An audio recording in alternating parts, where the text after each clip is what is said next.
Film की शुरुआत में हमें नोर्मा से मिलवाया जाता है। यह दिखने में भले आदमी जैसा लगे, लेकिन असल में वह एक हत्यारा है। सेफ्टी सूट पहने हुए वह अपने बाथरूम में जाता है, जहां हमें एक मृत महिला दिखाई देती है। शरीर की स्थिति से संकेत मिलता है कि उसकी बेरहमी से हत्या की गई थी। नोर्मा लाश पर तेजाब डालती है और जब वह अपना काम पूरा करने के बाद बाथरूम से बाहर निकलता है, तो हम उसके चेहरे पर राहत का एक अजीब सा भाव देखते हैं। नोर्मा का मानना है कि किसी व्यक्ति की हत्या करना अपराध नहीं, बल्कि एक कला है और उसकी कला को पूरी दुनिया को देखना चाहिए। इसीलिए वह अपनी सभी हत्याओं को फिल्माता है और उन्हें डार्क वेब पर अपलोड करता है, जिसे लाखों लोग देखते हैं। वीडियो अपलोड करने के बाद वह पुलिस को पकड़ने से रोकने के लिए कोई सुराग नहीं छोड़ता है। वह पुलिस को अपनी लोकेशन ट्रैक करने से रोकने के लिए हमेशा विभिन्न सार्वजनिक साइबर कैफे से वीडियो अपलोड करता है। वह अपना खाता हटा देता है और अपने कंप्यूटर से अपने फिंगरप्रिंट पूरी तरह से मिटा देता है। उसकी हत्या करने और शव को छिपाने के तरीके स्पष्ट रूप से दर्शाते हैं कि वह लंबे समय से लोगों की हत्या करता आ रहा है। वह एक सीरियल किलर है। पहले कत्ल को अंजाम देने, सारे सबूत मिटाने और वीडियो अपलोड करने के बाद नोर्मा अपने अगले शिकार की तलाश में निकल पड़ती है। उसे सड़क पर खड़ी हिसाई नाम की एक लड़की दिखाई देती है, जो अपने भाई के साथ मरने की कोशिश कर रही होती है, लेकिन कार चालक उसे टक्कर मारने में विफल रहता है।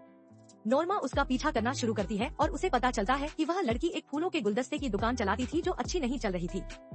हसाई को फंसाने और उससे हेरफेर करने के लिए वह एक अच्छे व्यक्ति होने का नाटक करता है और यहाँ तक कि हसाई से बड़ी संख्या में फूल खरीदता है, भले ही उनकी कीमत अधिक हो। इसके बाद हसाई ने देखा कि एक आदमी बाहर कई बच्चों को डांट रहा है। नोर्मा उसका पीछा करती है, उसे धमकाती है और बच्चों से दूर भेज देती है। ईसाई प्रभावित हो जाता है और पूछता है, तुमने क्या कहा? नोर्मा ने कहा, मैंने उससे कहा कि मैंने तुम्हारी कार का नंबर लिख लिया है और अगर तुमने दोबारा बदतमीजी की तो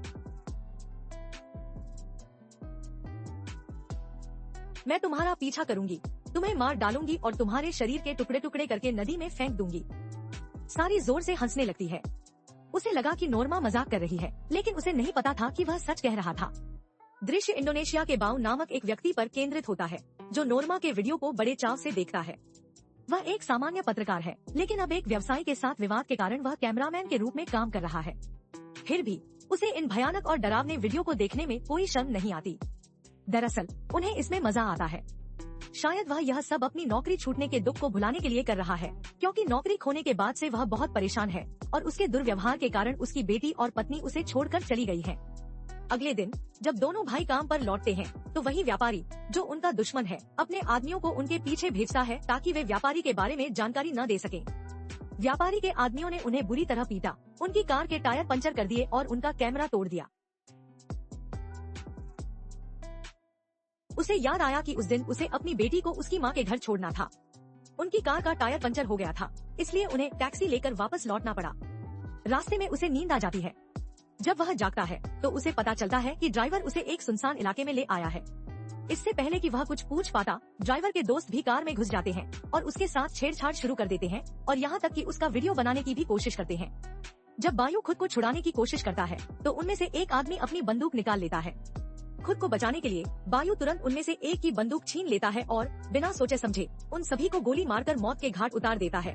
तब उसे एहसास होता है कि उसने एक गंभीर अपराध किया है। फिर वह बेहद डर गया और कार से बाहर निकल गया। उसने पहले जो हिंसक वीडियो देखे थे, उनसे वह इतना निर्दयी हो गया था कि उसने बिना सोचे समझे इन लोगों की हत्या कर दी। दृश्य बदलकर दूसरा दृश्य दिखाया गया और हमें फिर से नोर्मा को दिखाया गया। नोर्मा को उस रात के लिए एक नया शिकार मिल गया था। उसने एक लड़की से दोस्ती कर ली थी। उसने उससे बहुत प्यार से बात की और फिर हमेशा की तरह उसे घर ले आया। उसने उसे अपनी बातचीत में उलझाकर पूरी तरह से अपने जाल में फंसा लिया और फिर उसे प्रताड़ित करना शुरू कर दिया। लड़की लगातार दया की भीख मांगती रही, लेकिन नोर्मा ने कैमरा चालू किया और उसे प्रताड़ित करना शुरू कर दिया। उसने उसे जगह जगह से काट दिया और उसे दर्द पहुंचाया। इसके बाद उसने उसके मुंह में एक बड़ा पेंच डाल दिया। वह इसका इस्तेमाल करके उसके सारे दांत निकाल देता है, जिससे उसे और भी ज्यादा दर्द होता है और अंततः उसकी मौत हो जाती है। इसके बाद दृश्य में बायो को घर पर जागते हुए दिखाया गया है। जागने के बावजूद पिछली रात उसके साथ घटी भयानक घटनाओं के कारण वह बेहद थका हुआ महसूस कर रहा है। हमें उस रात की घटनाओं के फ्लैशबैक दिखाए जाते हैं। उन आदमियों को मारने के बाद उसे पछतावा हुआ, लेकिन फिर उसके दिमाग में एक नया खेल शुरू हो गया। उसने मृत व्यक्तियों के वीडियो बनाए, फिर घर आया, स्नान किया और उन्हें डार्क ट्रैप पर अपलोड कर दिया। अब सुबह उठकर उसे एहसास होता है कि उसने कुछ बहुत बड़ी गलती कर दी है। इस तरह पुलिस भी उसके पीछे पड़ सकती है। इन वीडियो को देखने के बाद उसे उल्टी आने लगती है। अपने भीतर गहरे में उसे इस बात का पछतावा है कि उसने उन आदमियों को क्यों मारा, लेकिन कहीं न कहीं उसे एक अजीब तरह की जीत का एहसास भी होता है। हम देखते हैं कि नॉर्मा उसके वीडियो देख रही है और उसे एहसास होता है कि वह पहली बार ऐसा कर रहा है। इसके बावजूद उन्होंने इसे बहुत अच्छे से किया था। नॉर्मा प्रभावित हुई, इसलिए उसने तुरंत उसका पता लगाया और उसे वीडियो कॉल का लिंक भेजा। उसका संदेश मिलते ही बायो घबरा गया और शुरू में उसने ऐसा करने से इनकार कर दिया, लेकिन फिर उसने नरमोश से कहा, मुझे पता है तुमने ही किया है। मैं बस इतना चाहता हूँ कि अगली बार जब तुम ऐसा कुछ करो तो उसे किसी सार्वजनिक सर्वर पर अपलोड कर देना। अपने निजी उपकरणों का इस्तेमाल मत करना। अपनी बातचीत वहीं छोड़कर वह अपने ससुराल चला जाता है। उसे पता चलता है कि उसकी बेटी की कस्टडी उससे छीनकर उसकी मां को दे दी गई है, क्योंकि वे आर्थिक रूप से मजबूत हैं और जिस व्यक्ति से उसकी पूर्व पत्नी शादी करने वाली थी वह भी बहुत धनी था। यह सुनकर उसका सिर चकराने लगता है। वह गुस्सा होकर चला जाता है। जैसे ही वह आता है, वह अपना मूड ठीक करने के लिए नोर्मा से बात करना शुरू कर देता है। वे वीडियो कॉल करते हैं, लेकिन दोनों अपना चेहरा छुपा लेते हैं। वह पायु से पूछता है, तुम यह सब क्यों करते हो? तुम हत्याएं क्यों करते हो और उनके वीडियो क्यों बनाते हो? नॉर्मा जवाब देती है, आपको लग सकता है कि मैं पागल हूँ, लेकिन मैं पागल नहीं हूँ। मैं भी आपकी तरह एक सामान्य इंसान थी। मेरे साथ बहुत कुछ गलत हुआ, लेकिन फिर मैंने डरना छोड़ दिया और उस दिन मैंने दूसरों की आंखों में डर देखा और उस दिन से मैं बदल गई और एक राक्षस बन गई। जब वे बात कर रहे थे, उसी दौरान पायस टीवी पर उस व्यक्ति के वकील की प्रेस कॉन्फ्रेंस देख रहा था जिसने उसकी नौकरी, उसका करियर और सब कुछ बर्बाद कर दिया था। और अब टीवी पर ये लोग जो कुछ भी कह रहे थे वह सब झूठ था। इन सब बातों से क्रोधित होकर पेयूस ने नॉर्म की तरह ही खुद बदला लेने का फैसला किया। मुखौटा पहनकर वह अपने मिशन पर निकल पड़ता है। इसी बीच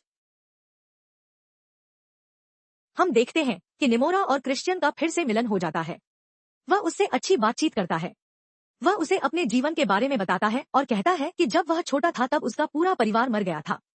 वह बीमा के पैसों से अमेरिका चला गया और कुछ ही समय पहले लौटा है। वह अपनी बहन से बहुत प्यार करता था।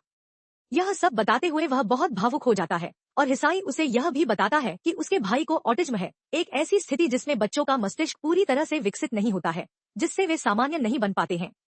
हिसाई का जीवन उसके भाई की वजह से कठिन था। नॉर्म उसे बताता है कि अगर उसका भाई मर जाए तो उसकी जिंदगी बहुत आसान हो जाएगी।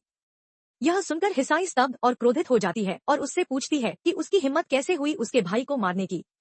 वह उसका हाथ छोड़ देती है, बाथरूम में जाती है और खुद को संभालने में काफी समय बिताती है, ठीक वैसे ही जैसे हिसाई ने नोर्मा का अपमान किया था।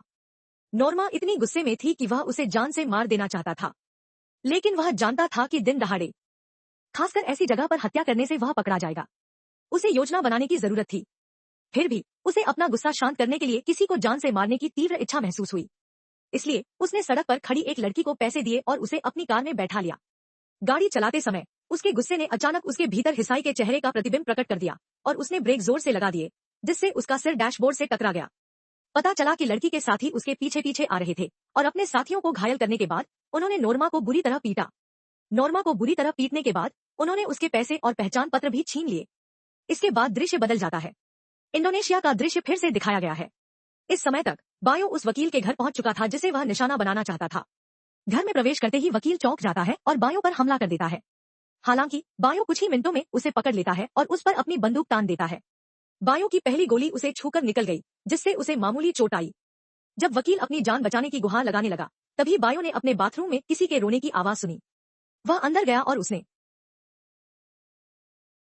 एक छोटे बच्चे को देखा जिसे वकील ने बेरहमी से प्रताड़ित और दुर्व्यवहार किया था। बायो इससे बेहद आहत होता है और बच्चे का बदला लेने के लिए वह वकील की बात एक पल के लिए भी नहीं सुनता, बच्चे पर पेट्रोल डालकर उसे आग लगा देता है। इसके बाद वह उस दृश्य का वीडियो बनाता है और भाग जाता है। इस बार बायो अपने हत्या के दावे का बचाव करता है। यह सोचकर कि उसने एक बुरे आदमी को मार डाला है, उसे पिछली हत्याओं के बारे में अब कोई अपराध बोध नहीं था, क्योंकि उसका मानना था कि उसने वे हत्याएं अपनी जान बचाने के लिए की थी। रवि बायू सुबह अपनी बेटी से मिलने लौटता है और वहां अपनी पत्नी के दूसरे मंगेतर को देखता है। यह देखकर वह क्रोधित हो जाता है और उसे पीटने लगता है। उनकी बेटी निसारा यह सब देखती है और अपने पिता से नफरत करने लगती है। उसकी मां आती है और उसके मंगेतर को उन भाइयों से बचाती है, उसे वहां से चले जाने के लिए कहती है और धमकी देती है कि वह कभी वापस न आए। दृश्य जापान में स्थानांतरित हो जाता है। हम देखते हैं कि नॉर्मा आती है और हिसाई के भाई को कार में बिठाकर ले जाती है। रास्ते में वह उसे कुछ बेतुकी बातें सिखाता है, जैसे इस बुरी दुनिया में जीवित रहने के लिए आपको बहादुर होना होगा और अगर कोई आपको परेशान करे तो बदला लेना होगा। बदला लेने के लिए वह उसे चिढ़ाने की कोशिश करता है। बायो और नॉर्मा के घर लौटने के बाद बायो घबराकर नॉर्मा को फोन करता है। कल हुई हत्या के बाद से वह पहले से ही डरा हुआ महसूस कर रहा है। नॉर्मा समझाती है कि शुरुआत में ऐसा ही होगा, पकड़े जाने का डर उसे सताता रहेगा और उसके मन में सबसे बुरे विचार आएंगे, लेकिन यहाँ आपको खुद पर नियंत्रण रखना होगा। ठीक वैसा ही करो जैसा मैं कहता हूँ। सारे सुराग मिटा दो, फिर वे हमें कभी नहीं पकड़ पाएंगे। और इन विचारों को दबाने के लिए बस उस व्यक्ति के बारे में सोचो जिससे तुम सबसे ज्यादा नफरत करते हो और जिसे मारना चाहते हो, और उसे अपना निशाना बना लो।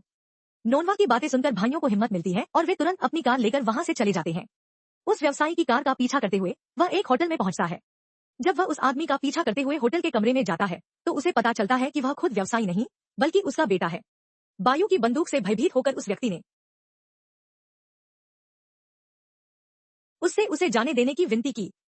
मैं अपने पिता जैसा बिल्कुल भी नहीं हूँ। उस आदमी को यह भी एहसास होता है कि वह आदमी बायु है। बायु के लिए खतरा और भी बढ़ जाता है। वह किसी निर्दोष व्यक्ति को मारना नहीं चाहता था, लेकिन बायु ने उसकी पहचान उजागर कर दी है, इसलिए बायु उसे मार डालता है। फिर हम नॉम को देखते हैं जो अपने अगले शिकार की तलाश में है। वह एक लड़की का पीछा कर रहा है। फिर उसे वह आदमी दिखाई देता है जिसने पिछली रात उस पर हमला किया था। वह क्रोधित हो जाता है और उसका पीछा करने लगता है। नोर्मा उस आदमी का पीछा करते हुए क्लब के वॉशरूम में जाती है और पूछती है, क्या आप मुझे पहचानते हैं? इससे पहले कि वह व्यक्ति कुछ प्रतिक्रिया दे पाता, नोर्मा ने बेरहमी से उसी के चाकू से उसके पेट में वार कर उसे मार डाला। जब वह बाथरूम से बाहर निकलता है तो वह पहले की तरह शांत नहीं होता बल्कि गुस्से में होता है। इसका कारण यह था कि उसे पुरुषों को मारना अच्छा नहीं लगता था। वह हमेशा महिलाओं को पीटता था। अपनी लत को पूरा करने के लिए वह बाहर आता है और उसे वही लड़की मिलती है जो उस रात बच गई थी। वह उसे बेहोशी की हालत में घसीटता है और जबरदस्ती अपनी कार में बिठाने की कोशिश करता है। इससे पहले कि नोर्मा जा सके पुलिस आ जाती है। वह घबरा जाता है और पुलिस उसे बताती है कि उसकी कार नो पार्किंग जोन में खड़ी है। नॉन थोड़ा आराम करता है और जाने ही वाला होता है कि पुलिस को फिर से शक होने लगता है। उन्होंने उससे पहचान पत्र और लाइसेंस मांगा जो उस समय नॉन के पास था। नॉन का व्यक्तित्व, उसकी कार और पहचान पत्र से पता चलता है कि वह एक संपन्न परिवार से था और शिक्षित था। इसलिए पुलिस उसे बिना किसी संदेह के रिहा कर देती है। इसी बीच लड़की को होश आ जाता है और वह डीके से भागने की कोशिश करती है, लेकिन नोर्मा ने स्थिति को अपने नियंत्रण में लिया और झटपट कार लेकर यहाँ आ गई। वह उसे अपने साथ ले जाता है। दूसरी ओर हमें फिर से बायु को दिखाया जाता है।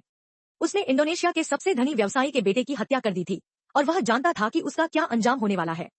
गोली चलने की आवाज सुनकर गार्ड मौके पर पहुंचे और खुद को बचाने के लिए बायु एक अलमारी में छिप गया। जब गार्डों ने जांच की तो बायु अलमारी से बाहर निकल आया। इस बार बायु ने मास्क पहन रखा था। गार्ड उसे देख नहीं सका और अपनी जान बचाने के लिए उसने गार्ड को गोली मार दी। जब वह बाहर निकला तो बाहर 6 गार्ड मौजूद थे। उसकी बंदूक में पर्याप्त गोलियां भी नहीं थी। उसने एक हाथ पर प्रहार किया और भागने की कोशिश की, लेकिन अब कई गार्ड उसके पीछे पड़े थे। पूरे होटल की सुरक्षा और यहाँ तक कि पुलिस भी उसके पीछे पड़ी थी, उसे पकड़ने की कोशिश कर रही थी। लेकिन बायु इतना फुर्तीला था कि वह उन सभी को चकमा देने में कामयाब रहा। गार्डों ने उसे पकड़ने की कोशिश की, लेकिन वे केवल उसका मुखौटा ही छीन पाए।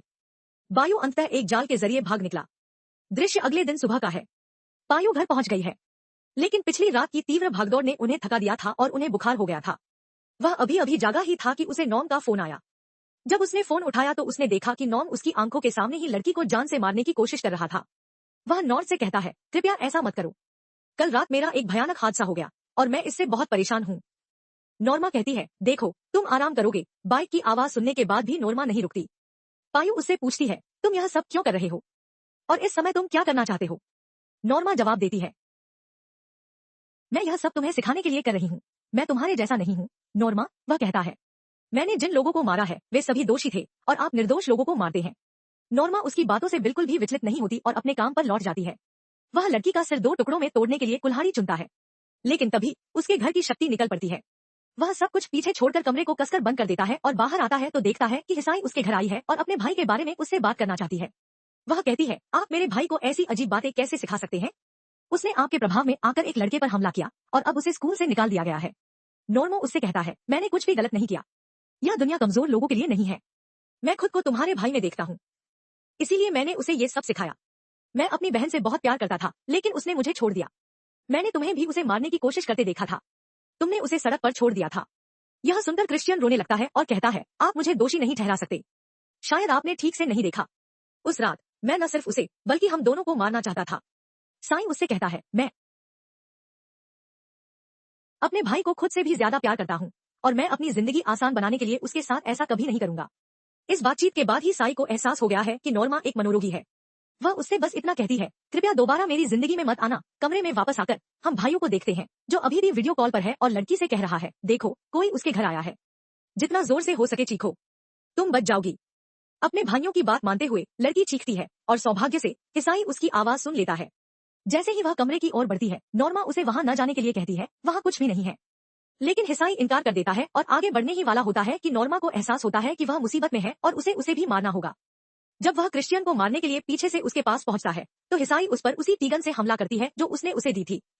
अपनी सुरक्षा के लिए लड़की और भी शोर मचाने के लिए कुर्सी को नीचे फेंक देती है।